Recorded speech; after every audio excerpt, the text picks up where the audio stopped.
चलिए, गीता जी का 5वां अध्याय, श्लोक संख्या 2, 3, 4, 5। 2, 3, 4, 5। सबसे पहले संस्कृत में उच्चारण देखेंगे। संन्यासः कर्मयोगश्च निः श्रेयसकरावुभौ तयोस्तु कर्म संन्यासात् कर्मयोगो विशिष्यते। ज्ञेयः स नित्यसन्न्यासी यो न द्वेष्टि न काङ्क्षति।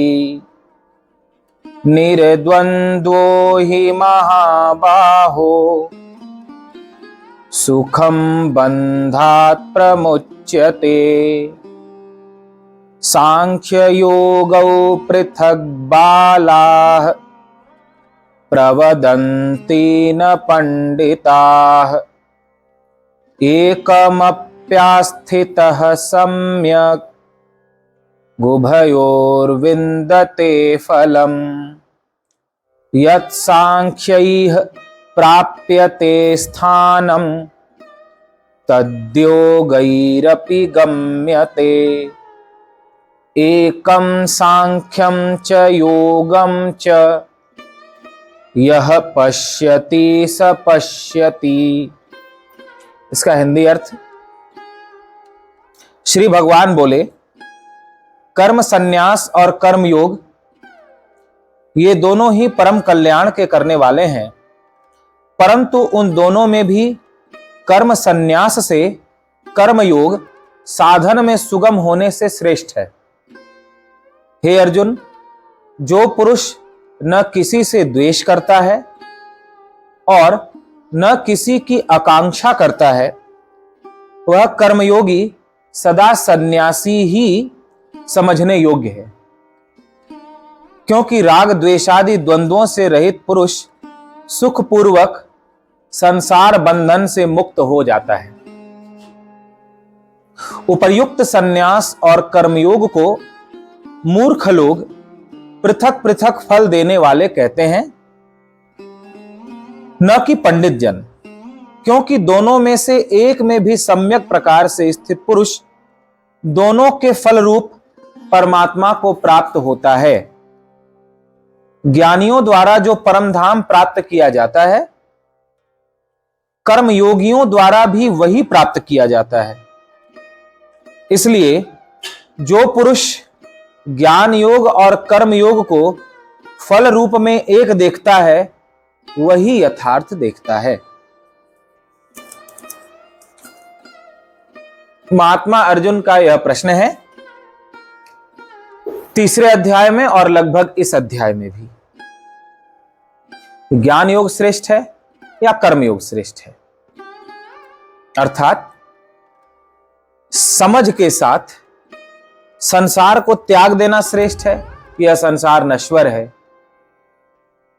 स्वार्थ से भरा हुआ है, स्वप्न के जैसा है, इसलिए संसार से मोह नहीं करना, एकांत में जाकर आत्मस्वरूप का चिंतन करना, भगवत भजन करना, एक ये मार्ग है जिसे सन्यास का मार्ग कहा जाता है।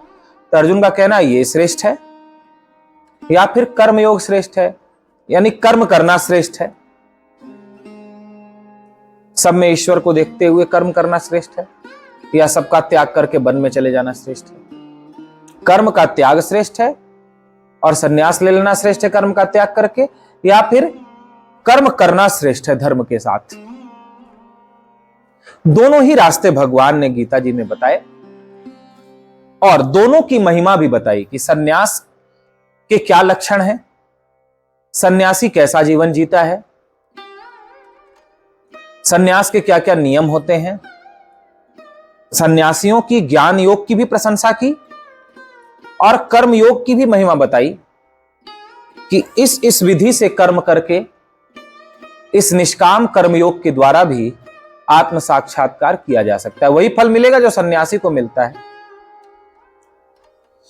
ये दोनों की महिमा भगवान बराबर बताते जा रहे हैं, क्योंकि दोनों तरह के लोग संसार में हैं। एक जो त्याग में कुशल हैं, सन्यास के मार्ग पर चलने वाले हैं, और दूसरे जो कर्म में कुशल हैं, कर्मयोग के मार्ग पर धर्म के साथ गृहस्थ आश्रम में कर्म करने वाले हैं।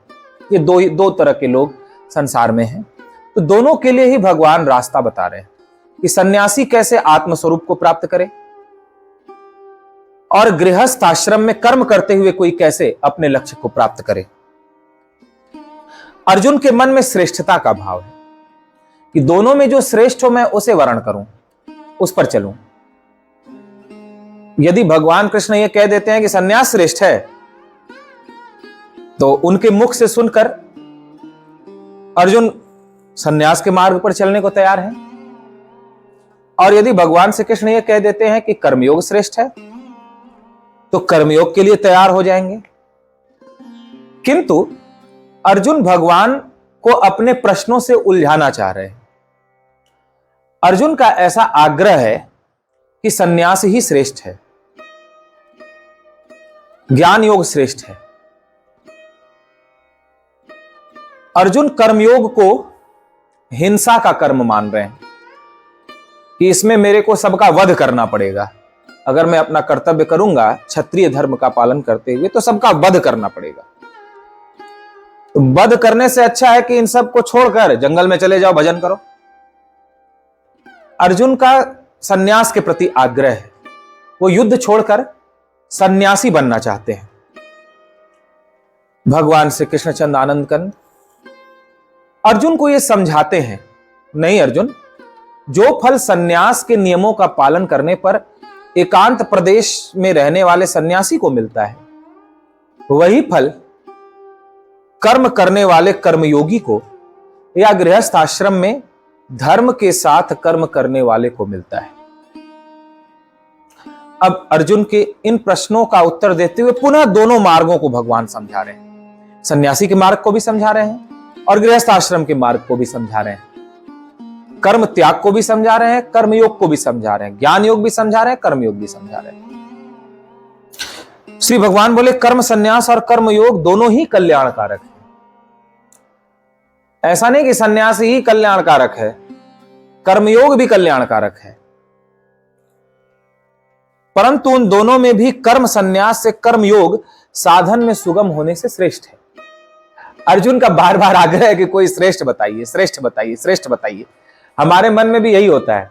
यदि बहुत सारी साड़ियां दुकानदार दिखाए और साड़ियां दिखाकर आपसे कहे बहन जी ये यहाँ की है, ये ऐसी है, ये ऐसी है, ये ऐसी है, ये बरेली की है, तो ये बनारस की है, ये हिमाचल की है, तो आप उससे पूछोगे कि चलो सब ठीक है, लेकिन इनमें सबसे अच्छी कौन सी है? जो सबसे श्रेष्ठ होगी, सबसे अच्छी होगी, वही वाली साड़ी हम लेंगे। ऐसे ही आप किसी दुकान पर जाते हैं और जब उलझन में फंस जाते हैं तो सामने वाले से ही पूछ लेते हैं कि इनमें सबसे अच्छा क्या है, ये बताइए। कोई बीमार है तो लोगों से कहता है हम बहुत इलाज करा लिए, ठीक नहीं हो रहे हैं, सबसे अच्छा डॉक्टर कौन है ये बताइए। जुकाम हो गया है, बुखार आ रहा है, सबसे अच्छी दवा कौन सी है। हर कार्य में हम श्रेष्ठ ढूंढते हैं कि सबसे श्रेष्ठ क्या है, सबसे उत्तम क्या है, उसे ही हम ग्रहण करें। श्रेष्ठ को पाने का आग्रह, श्रेष्ठ मार्ग पर चलने का भाव सभी का होता है। अर्जुन भी उसी भावना से भावित हैं और भगवान से कहते हैं ठीक है, आप सन्यास की भी बात कर रहे हो और कर्मयोग की भी बात कर रहे हो, दोनों में श्रेष्ठ कौन सा है आप मुझे बता दो। तो अब अर्जुन की समझ के अनुसार भगवान उत्तर दे रहे हैं। जैसे छोटा बच्चा बहुत छोटा है और उसको कहीं से 2000 मिला और साथ में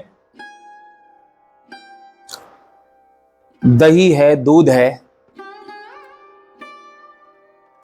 तो बच्चे से आप क्या कहोगे कि क्या श्रेष्ठ है? तुम्हारे लिए बहुत छोटा है। आप तो यही कहोगे बेटा 2000 का नोट अच्छा नहीं है, तुम्हारे लिए तो श्रेष्ठ है कि तुम दूध पियो, इससे तुम बलवान होगे, स्वस्थ होगे। जबकि 2000 में पता नहीं कितना दूध आ जाएगा, पता नहीं कितनी अच्छी अच्छी चीजें आ जाएंगी, लेकिन बच्चे की समझ उतनी नहीं है।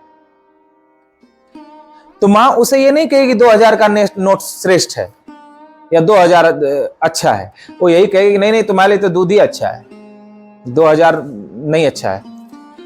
लेकिन जब वही बच्चा बड़ा हो जाएगा तो मां कहेगी कि ये 2000 अच्छा है, 2000 में तुम पूरे महीने भर दूध पी लोगे। ऐसे ही अर्जुन की समझ अभी उतनी नहीं है, तो भगवान उनसे कहते हैं ठीक है तुम श्रेष्ठ ही पूछ रहे हो, तुम मेरे पीछे पड़ गए हो कि श्रेष्ठ बताइए श्रेष्ठ बताइए श्रेष्ठ बताइए। तो सुनो, तुम्हारे लिए तो कर्मयोग श्रेष्ठ है, क्योंकि तुम्हारे लिए साधन में सुगम है। साधन में सुगम होने से कर्मयोग श्रेष्ठ है। साधन में सुगम का तात्पर्य इसमें कठिनाई नहीं है, इसमें सब में भगवान का दर्शन करते हुए कर्म करना है। इसमें न मां को छोड़ना है, न पिता को छोड़ना है, न भाई बांधवों को छोड़ना है, न संपत्ति छोड़ना है, न नौकरी छोड़ना है, न व्यापार छोड़ना है। जहां हो वहीं रहना है, जो कर रहे हो वो करते हुए रहना है। तो किसी का त्याग नहीं करना है, सबके साथ रहना है। अतः सरल होने से कर्मयोग श्रेष्ठ है। तो कर्म संन्यास में मां पिता का त्याग करना है, भाई बांधवों का त्याग करना है, संसार का त्याग करना है। ऐसी जगह चले जाना है जहां अपना पहचानने वाला कोई ना मिले। जैसे श्रीमद् भागवत में ऋषभ देव जी की कथा आती है। संत ऋषभ देव जो अवधूत वृत्ति से जीवन जिए। पहले उन्होंने पृथ्वी का शासन किया, राजा रहे, फिर राज्यपाठ अपने बेटों को सौंपकर संन्यास ले दक्षिण प्रदेश में चले गए। उत्तर भारत के थे तो सीधे दक्षिण भारत में गए ताकि वहां कोई पहचानने वाला न मिले। और जहां तहां ऐसे ही नंग धड़ंग होकर के पड़े रहते थे। कोई उन्हें पागल कहता था, कोई गूंगा कहता था, कोई बहरा कहता था, कोई गालियां देते हुए उन पर थूक भी देता था, लेकिन वो किसी को कुछ नहीं कहते थे। उन्हें सभी मिलकर के सताते थे, लेकिन उसका वे प्रतिकार न करते। वो 8 सिद्धियों और 9 निधियों से संपन्न थे। वे चाहते तो जो उन्हें सताते थे, सताने वालों को शाप देकर भस्म कर सकते थे, लेकिन क्रोध ने उन्हें स्पर्श तक नहीं किया। उन्हें रस्सियों में बांधकर कमरों में बंद कर दिया जाता था, पीटा जाता था, लेकिन क्रोध ने उन्हें स्पर्श नहीं किया। यद्यपि वो थोड़ा भी क्रोध कर देते तो सब सताने वाले जलकर नष्ट हो जाते, लेकिन बदले की भावना उनके हृदय में ना आई।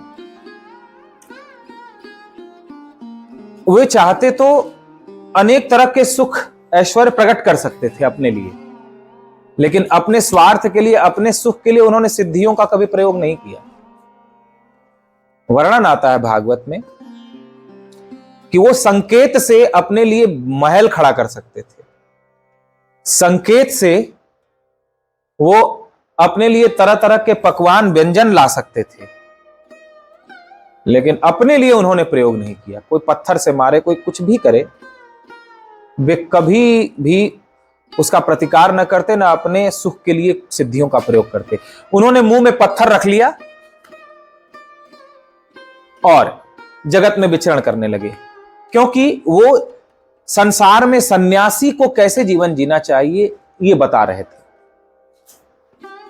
सन्यासी का परम प्रिय व्रत होता है मौन। मुंह में पत्थर रख के मौन हो गए। अहिंसा उसकी आत्मा है तो मौन उसका प्राण है। सारा जगत सताए तो भी जिसके हृदय में सताने वाले को सताने का विचार तक ना आए, वही सन्यासी है। वह सन्यास के मार्ग पर चलने का अधिकारी है। सारा जगत उसके बारे में कुछ भी बोले, लेकिन वह पलटकर उसे कुछ उत्तर न दे, मौनी बना रहे। जैसे ऋषभ देव ने पत्थर रख लिया मुंह में, पूरे दिन मुंह में पत्थर रखते थे ताकि कुछ बोले नहीं संसार से। वह सन्यास के मार्ग पर चलने का अधिकारी है, उसके लिए सन्यास का मार्ग है। जैसे एक संत थे, किसी गांव में रहते थे और लोग बड़ा उनका सम्मान करते थे। उस गांव में एक स्त्री को किसी पुरुष से प्रेम हो गया और परिवार की चोरी से वह उसके साथ रहने लगी, तो उसके माध्यम से उसे एक पुत्र भी हुआ। अब उसे लगा कि भेद खुल जाएगा, तो वह संत के आश्रम पर चली गई। घर वाले आए, उससे पूछने लगे, अरे ये बच्चा किसका है?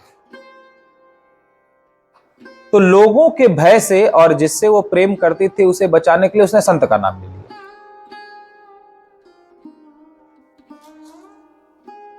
अब लोग संत को बड़ा पीड़ित करने लगे। उन्होंने कोई सफाई नहीं दी, कोई उत्तर नहीं दिया, यहां तक कि जब उसका बच्चा भूखा रहने लगा, क्योंकि उसको भी कोई कुछ नहीं देता था, भूख के कारण जब पीड़ित होने लगा, तो उसको गोद में लेकर के वो संत लोगों के दरवाजे पे जाते कि बच्चा भूखा है, बच्चे को कुछ दे दो खाने के लिए, पीने के लिए। कुछ समय के बाद उसका हृदय बदला, स्त्री का, और लोगों के सामने उसने कहा कि ये मेरा अपराध है, संत ने तो मुझे आश्रय दिया, मैंने इन पर कलंक लगाया, लेकिन तो भी इस बच्चे को दुखी देखकर इनके हृदय में करुणा आई और ये इतना अपमानित होने पर भी मेरे बच्चे के लिए दूध मांगते रहे और खाने के लिए कुछ मांगते रहे। इसमें इनका कोई अपराध नहीं है, मेरा अपराध है। फिर उसने सच्चाई बताई। तो लोगों ने संत से कहा, महाराज आपने कुछ कहा क्यों नहीं?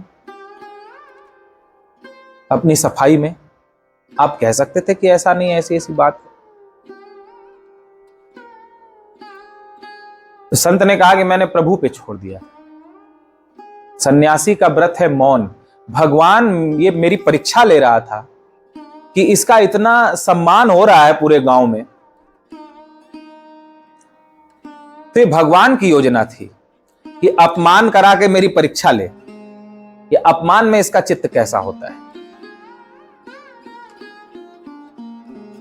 तो ये भगवान की परीक्षा थी, तो मैं आप लोगों से क्यों सफाई दूं?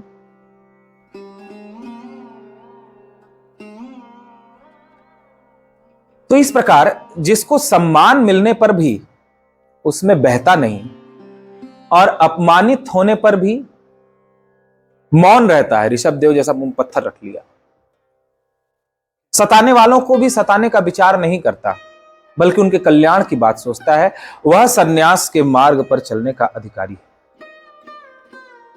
अर्जुन से भगवान कह रहे हैं तेरे लिए कर्मयोग श्रेष्ठ है, कर्म करना श्रेष्ठ है, सन्यास लेना श्रेष्ठ नहीं है, क्योंकि तू सन्यास लेकर के वन में जाएगा तो दुर्योधन आदि तुझे खोज लेंगे, ढूंढ कर तेरे पास पहुंच जाएंगे, कहेंगे हिजड़े कहीं के, युद्ध नहीं किया, यहां आके बैठा है बाबा जी बनकर, तो तू बैठ नहीं पाएगा। जैसे ही तुमको ये कड़वे वचन बोले गए कि तू हिजड़ा है, यहां सन्यासी बनकर बैठा है युद्ध से भागकर, हे अर्जुन तुम सह नहीं पाओगे ये वचन और तुरंत धनुष बाण उठा लो, भूल जाओगे कि मैं सन्यासी हूं। तुम्हारे बस का नहीं है कि ऋषभ देव जैसा अहिंसा पालन कर लो, अब मौन रह जाओ अपने प्रति कटु वचन सुनकर, ये तुम्हारे में क्षमता नहीं है। इसलिए तुम तो कर्मयोग के ही अधिकारी, तुम्हारे लिए कर्मयोग श्रेष्ठ है कि तुम कर्म करो। सार रूप में परम पूज्य दादा गुरु श्री गीता घाट बाबा जी गीता सुबोध ने जो उन्होंने इस मंत्र का भाष्य किया है, उसमें लिखा है कि जिसके भीतर अभी काम, क्रोध, लोभ, मोह, राग, द्वेष, ईर्ष्या, छल, कपट है, वो उनसे परेशान है, उसके लिए पहले कर्मयोग का मार्ग है। कर्मयोग करते करते करते करते काम, क्रोध, लोभ, मोह, राग, द्वेष जब क्षय हो जाते हैं, यानी ईश्वर की प्रसन्नता के लिए कर्म करते करते धीरे धीरे इनका क्षय हो जाता है, तब सन्यास के मार्ग पर अपने आप को चल पड़ता है। लेकिन जब तक मान अपमान में एक जैसा नहीं रह रहा, अपमान सहन नहीं हो रहा है, कटु वचन सहन नहीं हो रहा है, प्रतिकूलता सहन नहीं हो रही है, बदले की भावना मन में बनी हुई है, तब तक उसके लिए सन्यास का मार्ग नहीं है, उसके लिए कर्मयोग का मार्ग है। फिर आगे समझाते हैं, तेरे लिए तो कर्मयोग ही श्रेष्ठ है, क्योंकि करने में भी सुगम है। करने में सुगम इसलिए कि तू युद्ध करता आया है जन्म से ही, क्षत्रिय पर कुल में जन्म लेने से युद्ध करना तेरे लिए तेरा स्वभाव है। इसी युद्ध को तू मेरे लिए कर, इस युद्ध को मेरी प्रसन्नता के लिए कर। जीतेगा कि हारेगा यह मुझ पे छोड़कर कर, तो तुझे इस युद्ध से ही परमात्मा मिल जाएंगे। यह कर्मयोग का मार्ग है। जो पुरुष न किसी से द्वेष करता है, अब सन्यासी के लक्षण बताते हैं।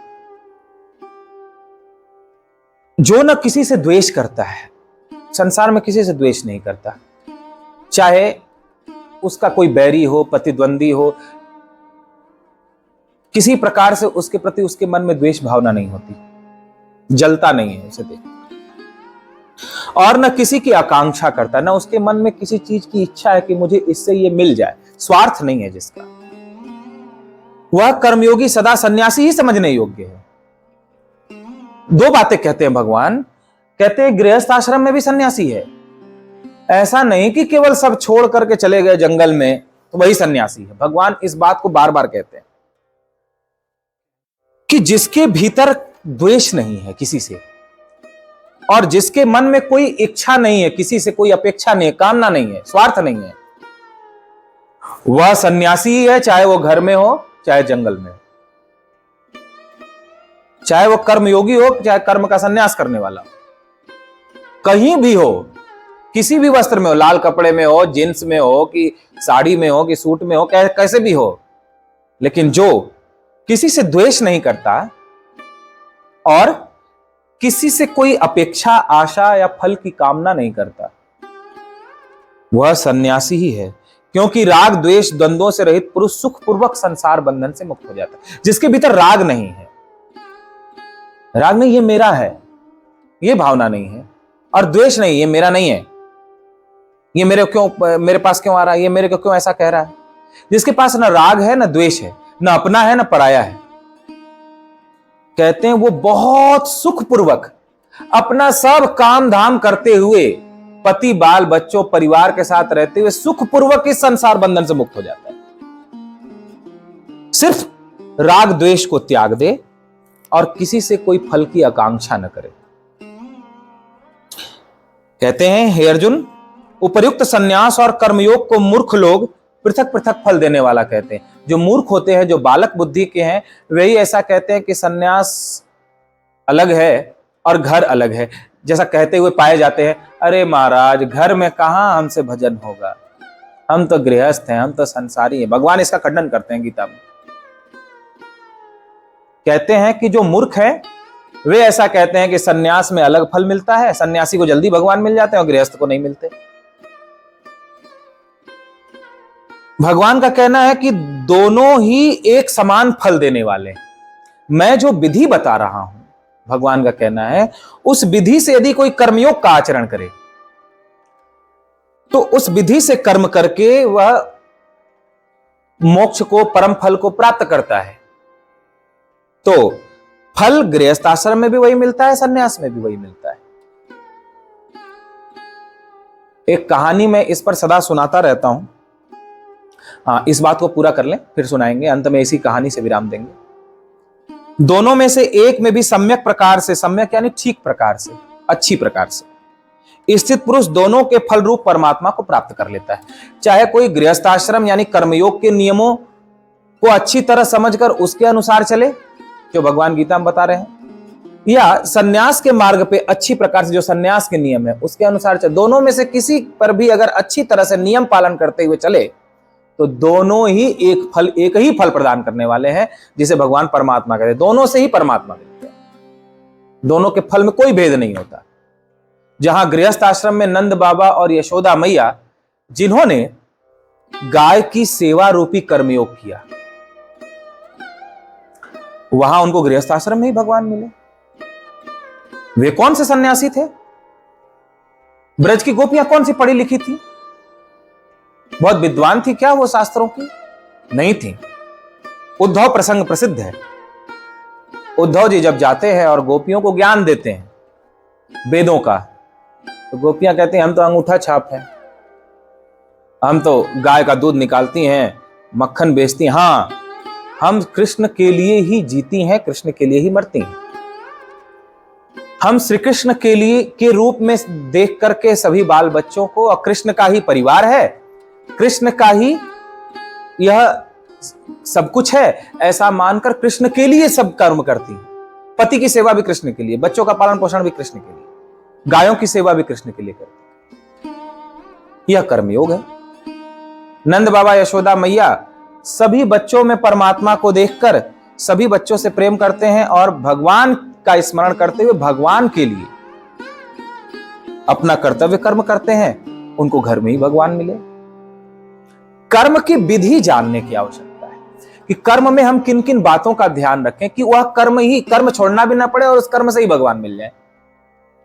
वो विधि आज भगवान बताए कि राग द्वेष से रहित होकर, न किसी को अपना मानना, न किसी को अपना बैरी मानना, राग भी छोड़ना, द्वेष भी छोड़ना, और आकांक्षा से रहित होकर, आकांक्षा यानी संसार के फल की इच्छा, सुख की इच्छा से रहित होकर यदि कर्म करे तो कोई भी कर्म करता हो वह कर्म करते हुए बड़ी सहजता से परमात्मा को घर में ही प्राप्त कर सकता है, जहां है वहां रहकर प्राप्त कर सकता है। इसलिए जो फल में अलग अलग बताते हैं, सन्यासी को अलग फल मिलता है, गृहस्थ आश्रम में अलग, भगवान कहते हैं वो मूर्ख है। दोनों में समान फल है, कर्मयोग हो चाहे कर्म संन्यास हो, ज्ञान योग हो चाहे कर्म योग हो। ज्ञान योगियों द्वारा जो परम धाम प्राप्त किया जाता है, ज्ञान योगियों द्वारा यानी सन्यासियों द्वारा जो परम धाम प्राप्त किया जाता है, कर्मयोगियों द्वारा भी वही प्राप्त किया जाता है। इसलिए जो पुरुष ज्ञान योग और कर्मयोग को फल रूप में एक देखता है वही यथार्थ देखता है। ज्ञान योग से भी वही फल मिल रहा है, कर्मयोग से भी वही फल मिल रहा है। जो ऐसा देखता है वही यथार्थ देखता है, नहीं तो उसका देखना यथार्थ देखना नहीं है, उसकी समझ ठीक समझ नहीं है। तो फल की दृष्टि से दोनों में ही परमात्मा मिलते हैं, अतः दोनों ही श्रेष्ठ हैं।